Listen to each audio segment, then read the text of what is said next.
Hello, everyone. Today I'm going to be going through my NADA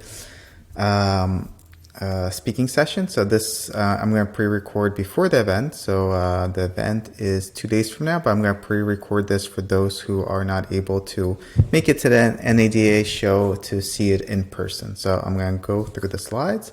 The session today is driving digital success. See how do I advance this? There it goes. This is just NAD's disclaimer.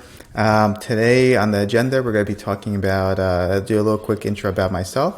We're going to talk about why is search important. We're going to talk about value-based bidding, enhancing your presence, custom audiences, and then we're going to talk about a couple things beyond Google. And Q&A we won't be doing for this pre-record session, but if you are making it to NADA, I'll be more than happy to answer questions at the end of the session there. Or for those who are watching this pre-recorded version, feel free to follow up with any questions that you have.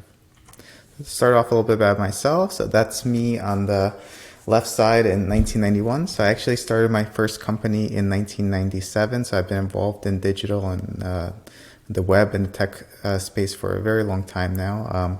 T35 Hosting was one of the first web hosting companies on the internet and actually predates the start of Google by a couple of years. Fast forward good 10, 15 years, and I co-founded SmartSites with my younger brother. You can see a picture of us co-starting the company all the way on the right side of your screen. And SmartSites is a top, one of the fastest growing and best reviewed digital marketing agencies. We're now at over 250 full-time employees, 6 offices worldwide, and thousands of clients. And the reason I do this intro is just to give you a little bit of my background and show you where I'm coming from with the information that I'll be sharing today. Hopefully the experience that I've personally acquired over the last more than 2 decades now, and the experience we've had at SmartSites with thousands of our clients. I could distill that down for you guys today, specifically in the auto space application, but either way, distill that information down in the next 45 minutes to give you guys some good info. All right, so let's start with why is search important. So this is a good slide, and this is it's sourced at the bottom. This is internetlivestats.com.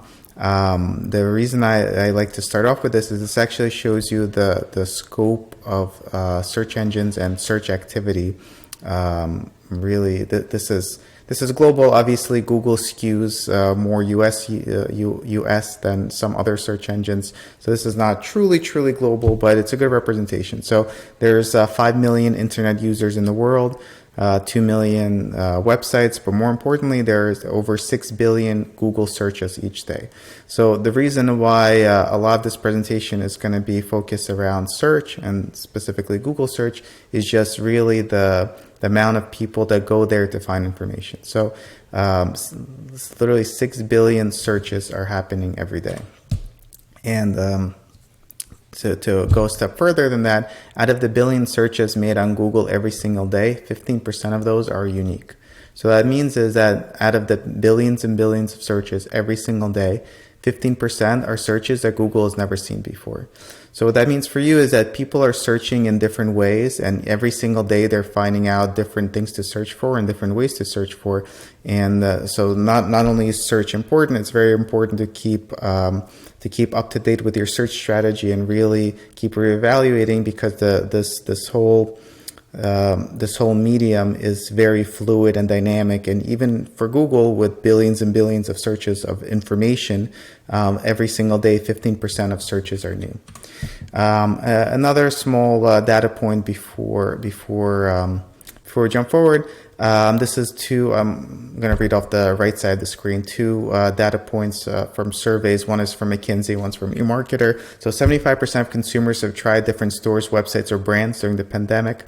And then 3 in 4 surveyed CMOs said post-pandemic changes in consumer behavior will impact marketing strategies. So what this means for you is that not only is the search activity is very fluid and dynamic, but specifically now with COVID and post-COVID, people are searching for things in different ways. They're searching for new brands more so than they've ever done before. And marketing really has to adapt and change to keep up. In the auto world specifically, it's even more complicated than that. Obviously, along with the COVID issues, there's been industry-wide issues like the inventory shortages, amongst other things that are really impacting consumer behavior, consumer searches. So it's all very fast-moving and very dynamic. All right, so one more slide to really reinforce why we'll be talking about search specifically in the next 40 minutes of this presentation, along with focusing on Google. So Google is still the number one tool for research. So on the left side, you see 79% of all people, 79% people use search engines for their research. So it's by far number one way people research automotive. And sorry, I should preface this. Both these slides are automotive specific. And then on the right side is for use CPO. And you could see again, Google's by far the biggest way to reach in-market shoppers for used NCPO. All right.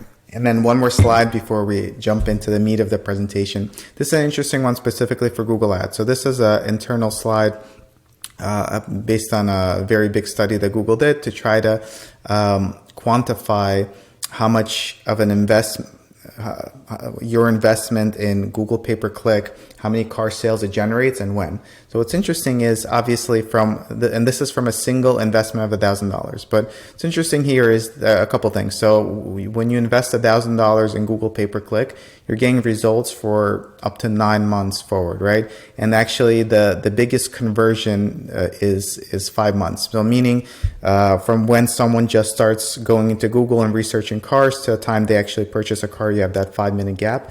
More interestingly, this is if you combine all this together, this is how many car sales you pretty much generate from $1,000 in sales. So generate is kind of a loose term.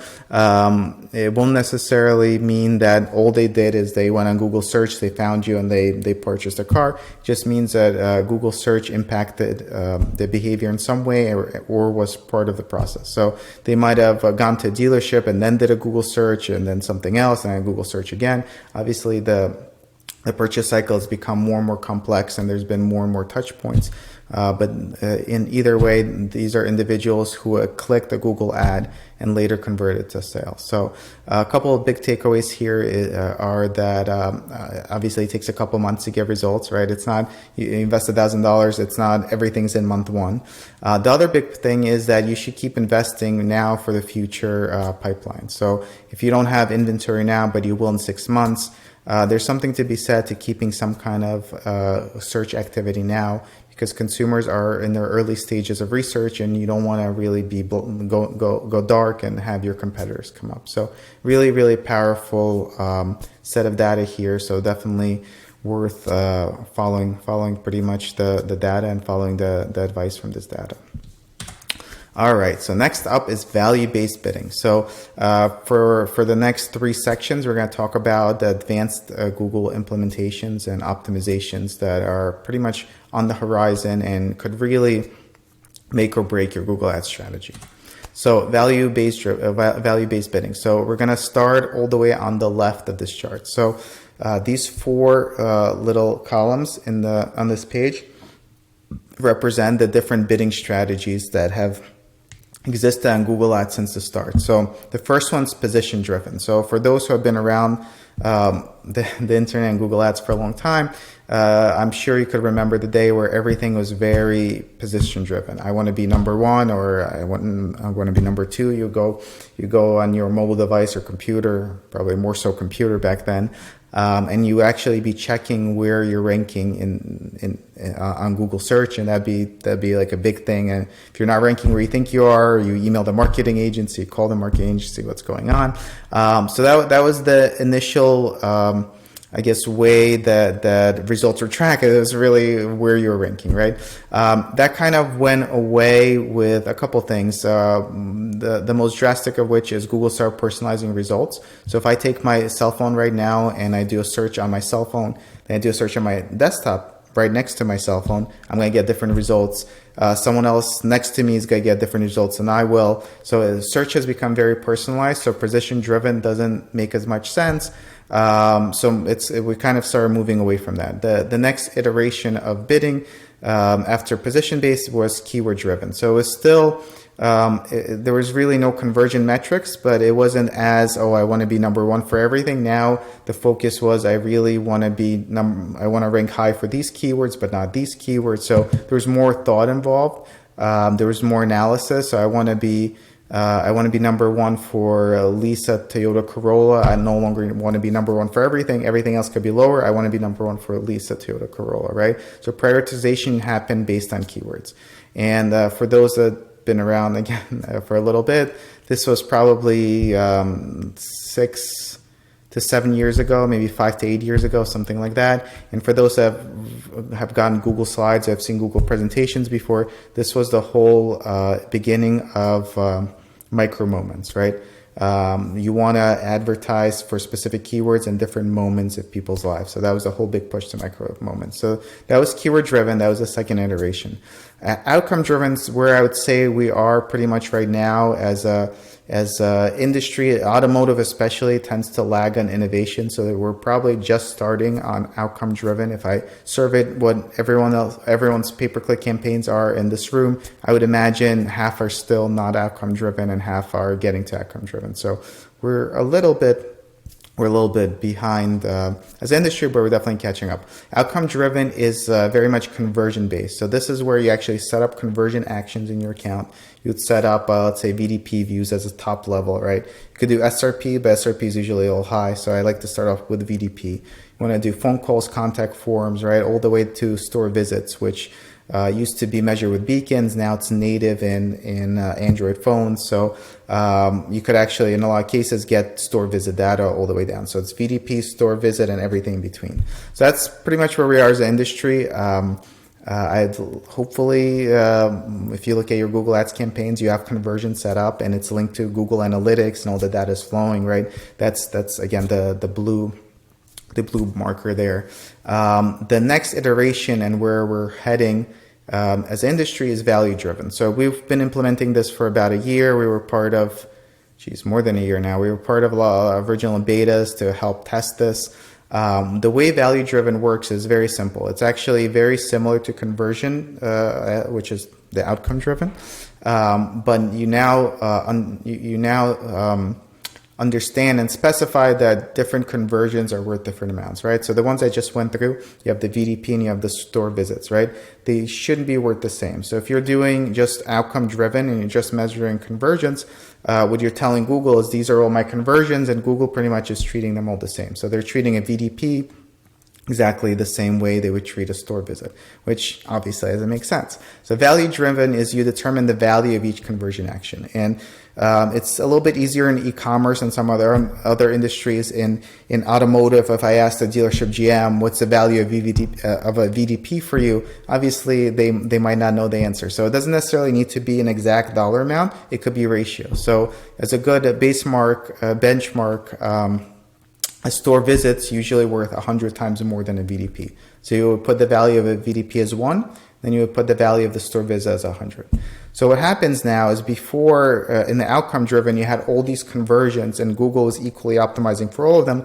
Now Google could optimize for specific conversions higher than other ones. So if they know a specific person visiting a specific time of day and based on other behavioral metrics, they know that this person is more likely to do a store visit, they'll automatically bid higher for it, right?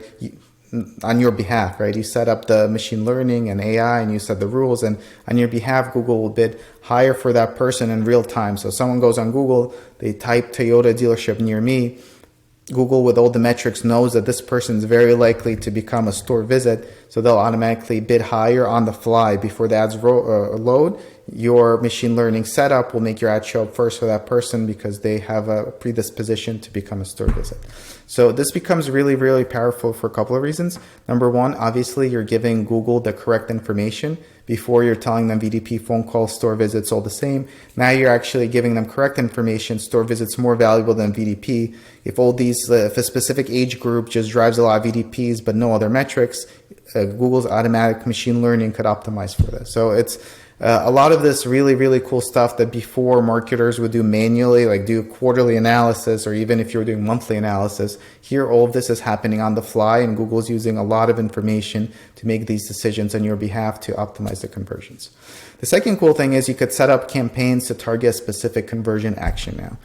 So you could create conversion groups. So for example, all you care about store visits. You don't care about VDPs, phone calls, forms. All I want is store visits. And I know if someone comes into my store, they're worth $100 to me. You could now set up a campaign with the only goal is store visits. And you could set up the Google logic that I want the cost per conversion, the TCPA, target cost per action, to be $100. So you target TCP $100 and you just let it run wild, right? You say that as long as it's costing me less than $100 per store visit, let the campaign run wild. So really, really powerful. And just as a quick example of how it actually works, this was a Porsche dealership. We tested this on, this was almost a year ago. And in this case, we set up value-based bidding, and the optimization was to optimize based on form submission. So that was the most important. We didn't care as much about VDPs. Now form submissions. Form submission is a new inventory lead. Form submissions was the main thing to focus on. So the way we this netted out, and there's a lot of data to look through here, but pretty much budget stays the same. We wound up with double the form submissions, right? 20 versus 10. Everything else stays the same.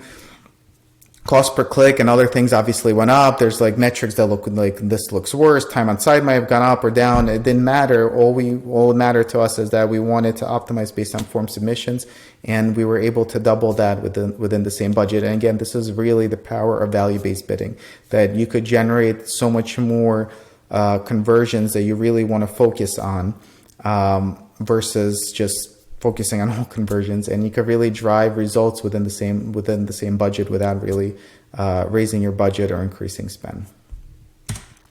Number two, so we're kind of going to do a sandwich here. We're going to do the advanced stuff, we're going to do slightly less advanced, and we're going to finish with more advanced. So for this middle section, we're going to talk about enhancing your presence, which is stuff that most of you guys are familiar with, but let me open it up. So on the left side, you could see all the extensions that are available in your Google Ads account. So part of this exercise is I want everyone here to be cognizant of the extensions that are possible. And then when they go back to your organization or to your marketing agency, you could have a discussion with them of, are we doing this, are we doing this, are we doing this? Second of all, if you look at the right side, I just want to show you an example of good versus bad, right? There's a couple of caveats here. When you rank higher, more of your extensions are likely to show. So there's a couple of things going on here, but pretty much the reason I show this example on the right side is extensions allow your ad to be bigger, and you're not necessarily paying more for it, right? It's like having a bigger newspaper ad or a bigger billboard for the same price. Ultimately, you're still paying for someone who clicks, but by implementing all of your extensions, your ad becomes bigger. So if you take a look at the Geico ad versus the Progressive ad, you see what I mean. The ad is literally 3 times bigger, and again, there's no cost in this. They're literally just implementing all of the extensions. All right, and one more thing on the extension. So along with the ones on the left here that you guys see, there's actually also beta extensions. So your marketing agency should be able to opt you into betas. Google has betas, pre-betas, alphas. There's a lot of really cool things going on. This is a beta extension that was around for 2 years now. It's now available to everyone. I highly encourage everyone to implement it. So this is the image extension. So if you could see on the right side an example, you see Mercedes-Benz come up, Mercedes-Benz USA. Then below it is a client that we actually had as part of the pilot for this extension. And you could see how much better the ad looks. So you can actually implement an image of the exact car in the search ad. And all the testing we've done is improves click-through rates, which then improves your quality score, decreases cost per click, really lifts everything across the board. So the takeaway here is that along with the extensions I showed you guys before, there's a lot of betas, pre-betas, and alphas that if you're working with a Google Premier partner or someone that has a relationship with Google, they could opt you into all of these cutting-edge extensions that could give you a leg up against the competition. All right, so as I promised, we went from super technical to less technical. Now we're back to more technical. So for this section, we're going to talk about custom audiences. So if anyone's seen this slide, this is a Google slide that's been around for probably 8 years, I want to say. So this is the standard audiences. And to take a step back, Google has always been keyword focused, where Facebook was audience focused. So if you think about it, on Google, you're targeting what someone's searching. They go in and they search. On Facebook, it was always audience focused, right? What Google did over the last, decade, but more so the last couple of years, is really bring audiences into the Google ecosystem to create the ability to target just as effectively as Facebook. So on the left side is kind of the standard audiences that have been around for a very, very long time. So you can actually target sedans, Cadillacs. You could target someone in market specifically for a BMW. And this is the Google Display Network. So you're targeting someone in market for a BMW across the entire internet. And the way this works is you can actually serve the ads all over anywhere they go. And you're only paying for when they click it. It's not impression based, it's click based. So it's usually it works out pretty well if you have targeting set up. Obviously, the traffic is less valuable than someone on Google search, because on Google search, they're going in and actually searching something, trying to find it. Here, you're putting the ad in front of them as they're doing something else. But again, you're only paying if someone clicks, so it's still not bad, and the cost per click is a lot lower. So on the right side, you have innovative, and again, this slide is more than a couple of years old. So this was innovative a couple of years ago, where you could target age, income, and you could overlay that. So you could target someone age 30 to 44 who is top income and in market for a BMW X5. You could kind of combine that. So that was kind of cutting edge a couple of years ago. And the reason I introduced all of this is because we're going to go one step more advanced than that. So we're going to go to custom audiences. So what Google now allows is to use your own audiences that you could overlay other signals on top. So you can actually upload your own custom audiences. But what's more interesting is this tool that they put out 2-3 years ago that is very underrated and most people don't use, that allows you to target let me take that back. Allows you to create audience segments within Google based on search behavior. So just to think about that for a couple minutes and let that sink in, you could create audiences based on what someone searched. So you could create an audience for people who search for your competitor on Google and then target them outside of Google. And there's no compliance issues of any kind, because you're not bidding on your competitor's name. You're creating an audience of people who search your competitor's name, right? And you could do this for brands too, right? You could, if you're a BMW dealership, you could target people who search for an Audi and you could overlay geography and everything else on top. So you target someone who searched for an Audi dealership in a very small radius and target them with a BMW banner that says, this is why BMW is better than an Audi, right? So this is really, really powerful. And I'll read this off again, so make sure this sinks in, because it's a very, very powerful tool. So the selection I have here is we're targeting people who search for any of these terms on Google. So literally you put in the terms and Google will create the audience based on people who search these terms very recently, and then you target them outside of Google. So one step on top of that is you can actually take all of that and you now could overlay personal data, right? You could upload 1P data. So what you could do is, if you have a database of all your people who have leases, right, and you know whose leases end in 6 months, you could upload that into Google. You could overlay geography, everything else on top of it, and you could run ads to them saying, your lease is over soon, come back and get a new lease from us, right? Or you could actually, if you have a database of people who purchase cars from you, you could run display ads to them saying, come back and trade in your car, we'll give you the best prices right now, right? And again, since it's a Google Display Network, you only pay per click. So ultimately, if you upload, 1,000 people into here and you target them with display ads all over the internet, let's say 100 of them click and a couple of them actually convert, those 100 clicks will probably cost you, $75, usually less than $1 a click. So it's a very, very low cost. There's a lot of setup going on, right? But ultimately it's low cost and very, very powerful. And this is, a lot of this is stuff you would only be able to do on Facebook before. And Facebook's actually pulled back some of these kind of capabilities because of Cambridge Analytica and a lot of other creepy stuff that was going on. But you could do this really cool stuff on Google now. All right, so that was 25 minutes of Google.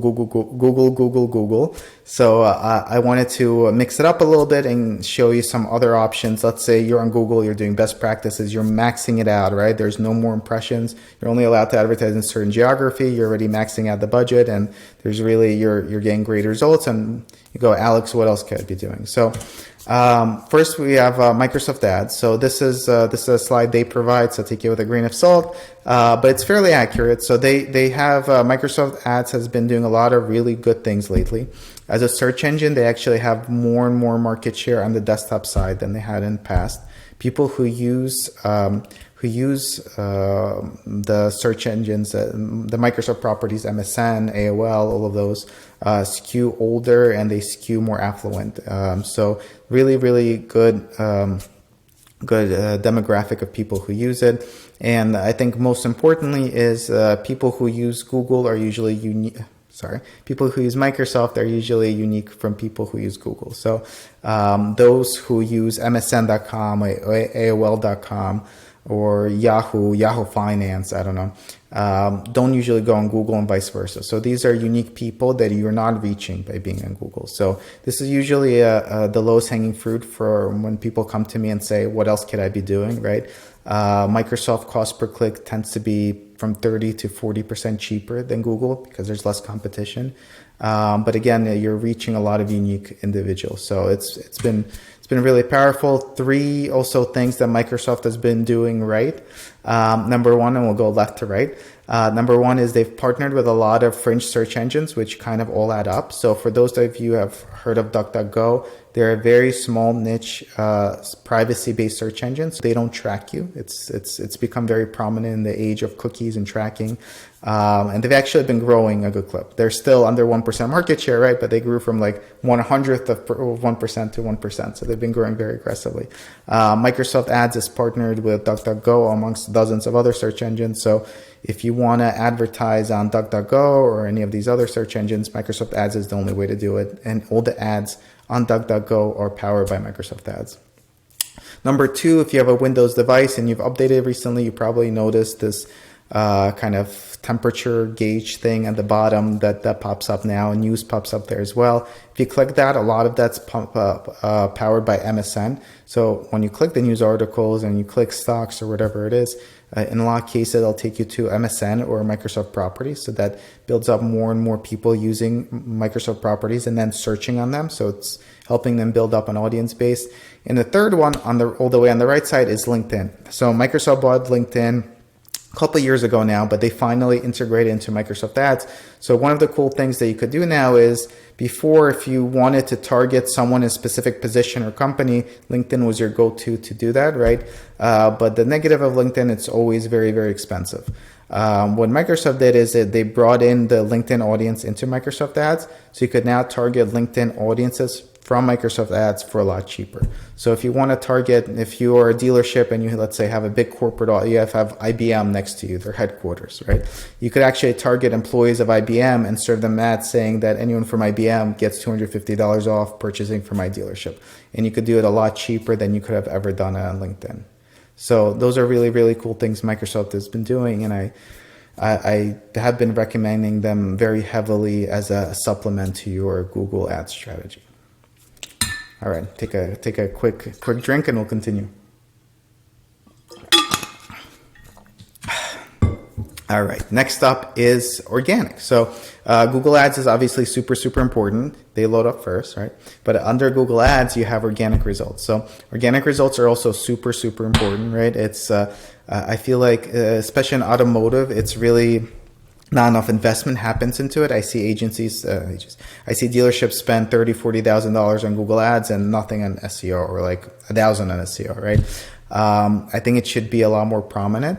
So before I jump in really quick, there are two two parts of SEO. So on the top area that I have boxed off is the Google Local Pack, otherwise known as Google Maps.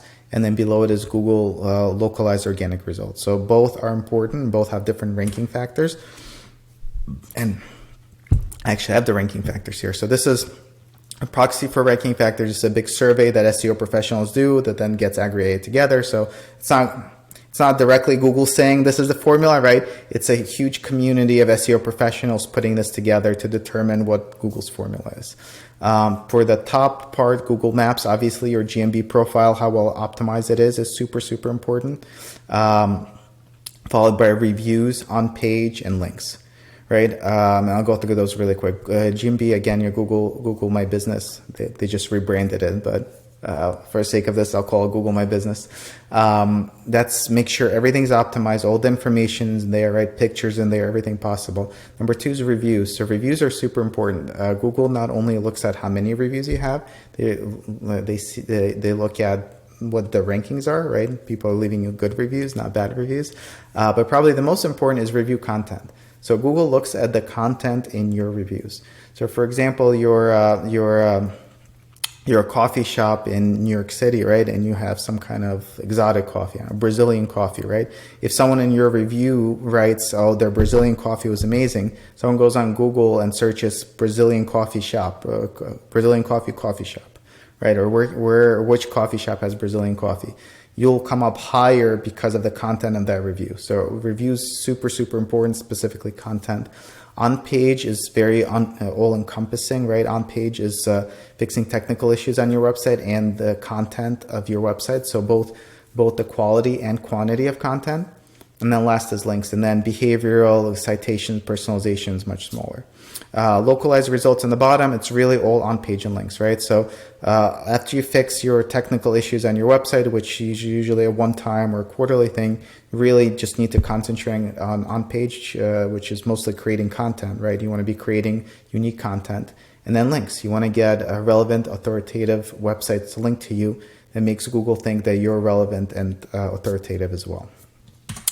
And if we summarize it in a different view, this is pretty much how it looks like. And for us, when we do SEO, we literally sell hours. You buy 50 hours at $50 an hour, and then we would split the hours between these areas to help your search engine results. And some people decide, oh, I could do content myself. I have an in-house content person. I just want you to do links. So it's all very transparent, and that's the way it should be. There's no magic formula. These are the ranking factors in Google, and this is really what you should focus on to increase your search engine results, organic search engine results. Cool, final slide. Along with everything else we just covered for SEO, I still want to point out that content is super, super important. So a lot of people take this for granted, right? They start creating just random content or not unique content, not relevant content. So this slide I put in, and this slide's very, very old. I think I put this together 4 years ago when I think for a digital dealer conference. But this reinforces how important content is. So if you search a luxury sedan, obviously everyone wants to be high for this, right? You'd want Car and Driver wants to be number one for his Edmunds, number one for it. But instead you see that US News is ranking number one and number two and number three, right? So the question is, why is US News ranking so high for it? Because US News themselves is not an automotive website, right? Why are these coming up? Well, number one, if you look at their linking profile, they have actually a lot of links. They're very authoritative. A lot of other authoritative websites link to them. So they have high domain authority. But aside from that, they have these pages, right? US News by themselves, if they didn't have these pages, they would never rank for them. No matter how authoritative they are, right? They decided to create a page that has 14 best luxury midsize cars, 10 best luxury large cars, 15 best luxury sedans under 40,000. All these pages they created, and only because they created them, they rank, right? If they didn't have a list of the best luxury cars, they would never rank for luxury sedan. So content is still king, will remain king, and you want to be very cognizant of what people search for and create content around that. All right, so I went really, really quick. In person, today's Tuesday. I'm presenting this in person in Vegas on Thursday. I'll hopefully go a little bit slower. Question section, obviously we're not going to do that for this pre-recording. And for those that want to connect with me, that's my information. And that's it. And hopefully I'll see everyone and at NADA on Thursday in Las Vegas. But those who miss my session, I'll publish this a little bit later as well. Thank you.